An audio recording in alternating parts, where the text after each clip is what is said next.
2003 में हमें पुलिस ने यहाँ मौलीपुरा से उठाया था और उठा के ले गए थाने में बहुत टार्चर किया, जो याद करके आज भी थर्रा जाते हैं। मेरी लाइफ खराब कर दी लोगों ने पूरी।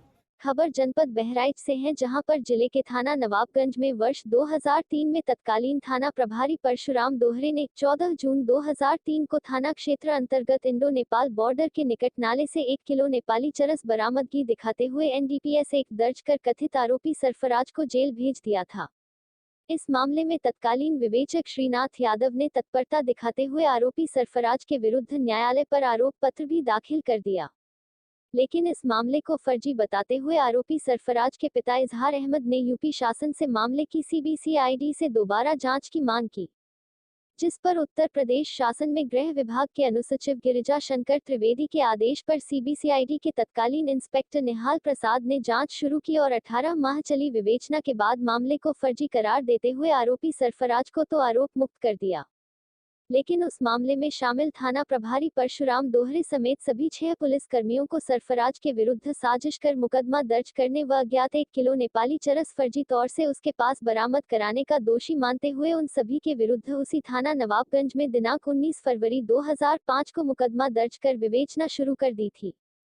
अपनी विवेचना में CBCID ने आरोपी सरफराज के पिता इजहार अहमद द्वारा शासन में दिए गए प्रार्थना पत्र में कही गई बात को सही पाया। थाना नवाबगंज के तत्कालीन थाना प्रभारी परशुराम दोहरे ने सरफराज को फर्जी जेल भेजा था। इस मामले में जब CBCID ने FIR दर्ज की तो आरोपी पुलिसकर्मी FIR निरस्त कराने के लिए हाई कोर्ट चले गए। लंबे अंतराल के बाद 30 सितंबर 2019 को हाई कोर्ट ने उनकी अपील खारिज कर दी थी। अपील खारिज होने के बाद आरोपी थाना प्रभारी परशुराम दोहरे ने सुप्रीम कोर्ट में अपील की, जहां सुनवाई के बाद सुप्रीम कोर्ट ने भी 25 नवंबर 2019 को अपील खारिज कर दी थी। इसके बाद CBCID ने प्रदेश के राज्यपाल के पास आरोपी पुलिस कर्मियों के विरुद्ध न्यायालय पर मुकदमा चलाए जाने की अनुमति मांगी और CBCID की जांच को सही मानते हुए राज्यपाल ने भी अनुमति दे दी। राज्यपाल की अनुमति मिलने के बाद CBCID ने 22 दिसंबर 2022 को बहराइच के जिला एवं सत्र न्यायालय स्थित NDPS कोर्ट पर मामले के 5 आरोपी पुलिस कर्मियों के विरुद्ध आरोप पत्र दाखिल कर दिया है, जबकि मामले के 6ठे आरोपी थाने के तत्कालीन वाहन चालक अभिमन्यु पांडे की मृत्यु हो जाने के कारण उन्हें छोड़ दिया गया है। अब इस हाई प्रोफाइल मामले में 17 साल बाद न्यायालय पर चार्जशीट दाखिल की गई है तो पीड़ित सरफराज के पिता ने संतोष जाहिर किया है, साथ ही न्याय की उम्मीद जगी है। एक सिपाही की हो चुकी है मौत। पीड़ित के अधिवक्ता अब्दुल अजीज खान ने बताया कि इस मामले में आरोपी पुलिस कर्मियों में तत्कालीन थाना प्रभारी परशुराम दोहरे ने स्वैच्छिक सेवानिवृत्ति ले ली है। वहीं उस समय पुलिस के वाहन चालक रहे अभिमन्यु पांडे की मृत्यु हो गई है। तत्कालीन SI अब प्रोन्नति पाकर इंस्पेक्टर बन गए हैं और तत्कालीन कांस्टेबल SI बन गए हैं। जी, आपके बेटे के साथ क्या मामला हुआ था? उसको कई साल पहले जेल भेजा गया था। जी, क्या मामला बताइए। हमारे लड़के को पुलिस ने बहराइच से उठा लिया था और उसको फर्जी चरस लगा दी और कैंपस में उसके थाने के बहुत प्रताड़ित किया, लिंग में पत्थर वगैरह बांधा और पिलास से दबाया, ये सब किया उन्होंने, पेट्रोल से डाल दिया। लिहाजा उसको 13 महीने जेल रहना पड़ा। वो 13 महीने जेल रहना पड़ा और जब वहाँ से उसकी जमानत हुई तो मैंने शासन से मैंने शासन से गुहार लगाई। हमने कहा मुझे न्याय मिलना चाहिए, हमारे साथ अन्याय हुआ है। तो शासन से CBCID को मतलब ये कि गई सूचना तो उन्होंने जांच शुरू की। जब जांच शुरू की तो जांच में उनको ये फर्जी पाया गया कि इन्होंने चरस गलत लगाई है। उन्होंने अपने पासी से चरस लगा दी और कह दिया कि वहाँ से यहाँ से कर लिया और उनको मारा पीटा, बहुत गालियाँ दी हैं। और ये समझिए कि ये और हम दोनों आदमी इतना पीड़ित हुए हैं कि इसकी कोई हद नहीं। कैसे इंसाफ मिला आपको? इंसाफ ऐसे मिला जब CBCID ने यहाँ पर चार्जशीट दाखिल कर दी लाके और उनके खिलाफ, पुलिस वालों के, SO के, सबके खिलाफ, तो मुझे थोड़ा सा सुकून हुआ कि हाँ आप न्याय अदालत से मिले। मामला हाई कोर्ट, सुप्रीम कोर्ट और मामला सुप्रीम कोर्ट और हाई कोर्ट से हम लोग जीत चुके हैं, ये सब हार चुके हैं। पुलिस वाले और थैंक यू। 2003 में हमें पुलिस ने यहाँ मौलीपुरा से उठाया था और उठा के ले गए थाने में बहुत टार्चर किया, जो याद करके आज भी थर्रा जाते हैं। मेरी लाइफ ख़राब कर दी लोगों ने पूरी।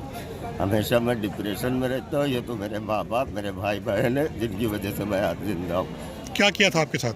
उन्होंने वो किया कि मैं बता भी नहीं सकता हूँ अपनी ज़बान से। उस गंदी हरकतों को अंजाम दिया, मैं अल्फाजों में नहीं बता पाऊँ। बहुत बुरी तरह तो उन्होंने टार्चर किया और आज तक मैं उसी डर में जी रहा हूँ। उन्होंने मेरी लाइफ पूरी ख़राब कर दी है, नाजायज़ शरत लगा के। ये मेरे अम्मी पापा की देन है, भाई बहनों की देन है, जो मैं आज जिंदा हूँ, नहीं तो मैं मर चुका होता। आप क्या चाहते हैं? आप अब मैं इंसाफ चाहता हूँ, अदालत से भी और सरकार से भी अपनी, मुझे इंसाफ मिले।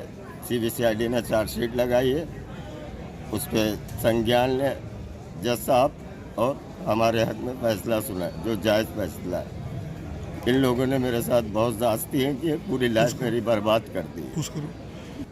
श्रीनाथ यादव, परशुराम दोहरे, लालचंद यादव और 3 पुलिस वाले। सिर्फ अभिमन्यु ऐसा सिपाही था जिसने इन लोगों से कहा भी कितना टार्चर मत करो कि ये जानवर नहीं इंसान है, वो मर गया। उसको भी इन लोगों ने तमाम गालियाँ दी। इन लोगों ने वो हरकतें की कि हम बता नहीं सकते ज़बान से। ये सिर्फ अम्मी पापा की मेहनत और उनके तरीका जो हम आज मौजूद है, और मेरे पापा की मेहनत है जो आज चार्जशीट आई है, नहीं तो मेरी ज़िंदगी इन लोगों ने बर्बाद कर दी।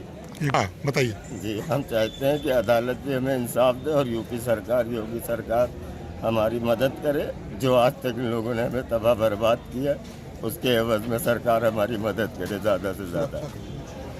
बहुत परेशान हो चुका हूँ मैं अपनी ज़िंदगी से। किससे मदद मांग रहे हैं आप? योगी जी। बहराइच के किसी व्यक्ति का आपने केस हुआ है, क्या नाम था उसका और क्या मामला था वो? देखिए, सरफराज खान बेसिकली कानपुर का रहने वाला है। नवाबगंज में सरफराज नाम से रेस्टोरेंट चलाता था। बगल में एक परिवार रहता था, उसकी लड़की से उसका प्रेम संबंध हो गया और दोनों शादी करने के लिए राजी हो गए। दिनांक 10/6/2003 को दोनों शादी करने के उद्देश्य से घर से चले गए।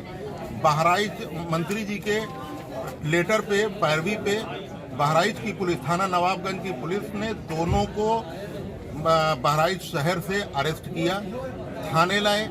लड़की को माँ बाप को हैंडओवर कर दिया और सरफराज को 1 किलो नेपाली चरस में अंडर सेक्शन 8/20 NDPS एक्ट में नवाबगंज की पुलिस ने जेल भेज दिया। और FIR रजिस्टर होने के बाद 17 दिन के अंदर within 7 days also submitted the charge sheet on 7/7/2003 को। उसके बाद सरफराज के फादर नेमली इजहार अहमद खान ने ह्यूमन राइट कमीशन नई दिल्ली स्टेट गवर्नमेंट को कंप्लेंट किया कि इस तरीके से हमारे लड़के को नवाबगंज की पुलिस ने गलत तरीके से NDPS में 1 किलो नेपाली चरस में जेल भेज दिया। उनकी कंप्लेंट में मानवाधिकार आयोग ने SP बहराइच से एक्शन टेकन रिपोर्ट मांगा। उसमें और SP बहराइच ने CO नानपारा को जांच दिया। CO नानपारा ने जांच किया पूरी और लास्ट में अपना ऑब्जर्वेशन ये दिया कि इस केस में चार्जशीट सबमिट हो गई है, लिहाजा इसमें CBCID की आवश्यकता नहीं है। CO नानपारा के इस रिपोर्ट के बावजूद स्टेट गवर्नमेंट ने इस केस का इन्वेस्टिगेशन CBCID को ट्रांसफर कर दिया। CBCID ने प्राइमरी इंक्वायरी की। इसमें इंक्वायरी में पाया कि इसमें जो नवाबगंज की पुलिस ने NDPS एक्ट में जो जेल भेजा है, जो चार्जशीट सबमिट की है, वो पूरी तरीके से गलत है। और आफ्टर इन्वेस्टिगेशन उस केस में CBCID ने फाइनल रिपोर्ट लाई और नवाबगंज की पुलिस, तत्कालीन थानाध्यक्ष परशुराम दोहरे और जो उनके सबॉर्डिनेट पुलिस ऑफिसर थे, उनके खिलाफ कई धाराओं में FIR रजिस्टर हो गई 2005 में। उस FIR को पुलिस वालों ने माननीय उच्च न्यायालय इलाहाबाद लखनऊ बेंच लखनऊ में चैलेंज किया doctor AP Mishra senior advocate के माध्यम से। 2005 में उनको इन्वेस्टिगेशन भी स्टे हो गया और अरेस्ट भी स्टे हो गया। ये बहुत कम ही देखा जाता है कि किसी केस में इन्वेस्टिगेशन भी स्टे हो जाए, अमूमन उसमें अरेस्ट स्टे ही मिलता है। लेकिन इस केस में इन्वेस्टिगेशन भी स्टे हो गया और 12-15 साल तक चलता रहा। 30/9/2019 को डिवीजन बेंच का जजमेंट आया जिसमें कि पुलिस वालों ने उनकी पिटीशन को खारिज किया और 18 पेज का जजमेंट है, रिपोर्टेड जजमेंट है वो, जिसमें ऑनरेबल कोर्ट ने ये कहा कि किस तरीके से पुलिस को इन्वेस्टिगेशन करना चाहिए। अपने उस 18 पेज के detailed reason and speaking judgment में ऑनरेबल कोर्ट ने ये प्रिंसिपल लेट डाउन किया कि how to investigate the police in any case, principle laid किया। उसके खिलाफ मैंने माननीय सर्वोच्च न्यायालय में ऑनरेबल सुप्रीम कोर्ट में कैविएट लगाया था। परशुराम दोहरे ने ऑनरेबल सुप्रीम कोर्ट में उस ऑनरेबल कोर्ट के ऑर्डर को चैलेंज किया, जहां वहां पर भी सुप्रीम कोर्ट से भी उनकी पिटीशन खारिज हुई। उसके बाद फिर मैंने ऑनरेबल लखनऊ बेंच में मैंने एक रिट पिटीशन दाखिल किया कि इसमें ऑनरेबल हाई कोर्ट और सुप्रीम कोर्ट से परशुराम दोहरे की पिटीशन खारिज हो गई है, लिहाजा इसमें अब इन्वेस्टिगेशन कंटिन्यू किया जाए और 21 पर्सन को अरेस्ट किया जाए, जल्दी से जल्दी इसका इन्वेस्टिगेशन कंक्लूड किया जाए। उसमें ऑनरेबल जस्टिस रमेश सिन्हा की बेंच ने 7/6/2021 को ये ऑर्डर किया, सरकारी वकील कहने पे कि इसका final draft after investigation state government के पास पेंडिंग है।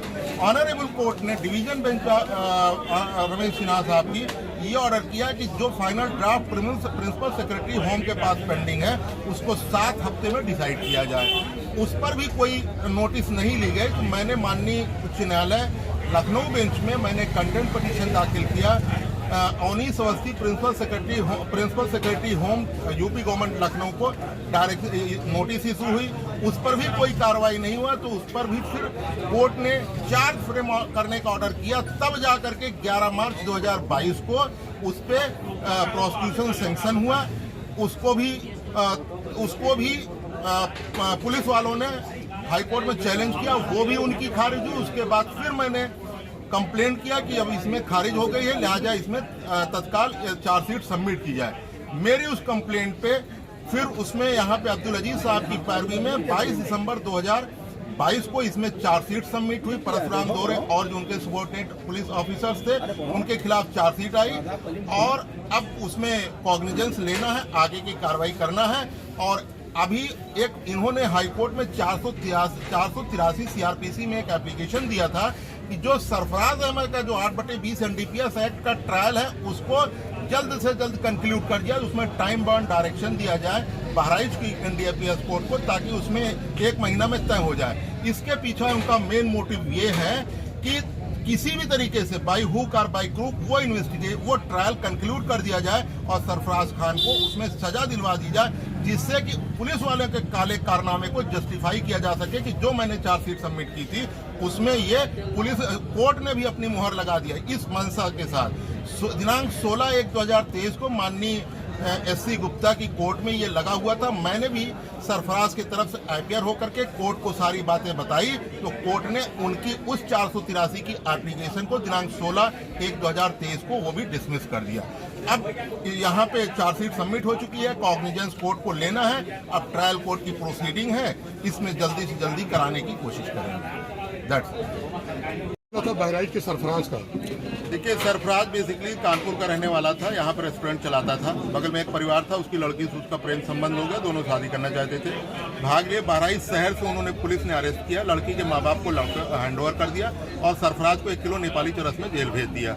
लड़के के फादर ने ह्यूमन राइट कमीशन नई दिल्ली स्टेट गवर्नमेंट को कंप्लेंट किया। उसकी कंप्लेंट पे मैटर सीबीसीआईडी रिफर हो गया। सीबीसीआईडी ने जब इंक्वायरी किया उसमें ये पाया कि थाना नवाबगंज की पुलिस ने जो सरफराज को एनडीपीएस में जेल भेजा था वो बिल्कुल गलत भेजा, झूठा मुकदमा था और उसमें फाइनल रिपोर्ट लगाई और सीबीसीआईडी ने थानाध्यक्ष नवाबगंज और पुलिस पर्सन के खिलाफ कई धाराओं में एफआईआर रजिस्टर किया।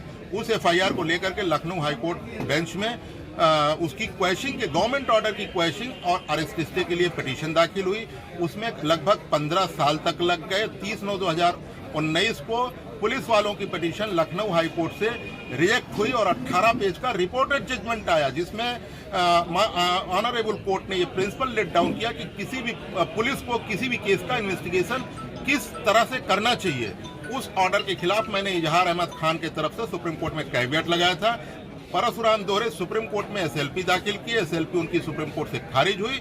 उसके बाद फिर मैंने हाई कोर्ट सुप्रीम कोर्ट के ऑर्डर के लगाने के बाद CBCID के हायर जो ऑफिसर्स थे उनको दिया कि अब इस केस का इन्वेस्टिगेशन कंटिन्यू किया जाए और इन्वेस्टिगेशन कंक्लूड किया जाए। उस पर माननीय रमेश सिन्हा, ऑनरेबल जस्टिस रमेश सिन्हा साहब ने ऑर्डर किया कि जो प्रिंसिपल सेक्रेटरी होम के पास जो उनका फाइनल ड्राफ्ट पेंडिंग है उसको 6 हफ्ते में डिसाइड किया जाए।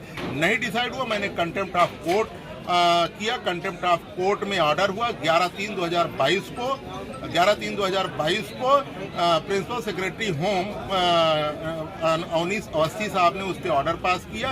उस सैंक्शन ऑर्डर को भी हाई कोर्ट में परशुराम दोहरे और श्रीनाथ यादव ने चैलेंज किया, वो भी खारिज हुआ।